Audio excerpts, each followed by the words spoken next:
Mini room tour. Kasi mini lang ang room. So, ayan siya. Tapos, yung key card nila nakaganyan. And then, the emergency evacuation plan. And on the right side, meron silang full-length mirror. Yan. Outfit of the day, tie-dye. So, Nike ulit. Siyempre, favorite ko, Adidas. Adifoam. And then, meron silang pa ganyan. House rule, things to know, check out reminders. Yan. Siyempre, ang bathroom with hot and cold shower. Shampoo, conditioner. Yan. May pa flower. Kasi papahid sa flower. Charis.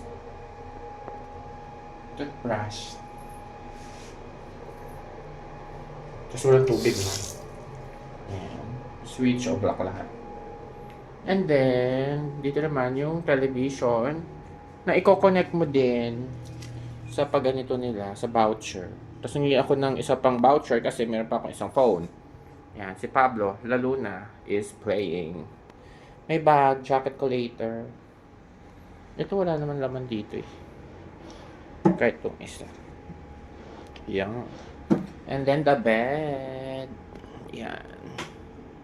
Very cute. May swan. Ano siya. Tapos yan yung mga ilaw. And then ito yung chair. Dito yan. Yan. Tapos meron din maliit doon na parang side table or pwede mo rin siyang gawing chair. Tapos andito yung mga switch. Yan. O, di ba dumilim? Yan.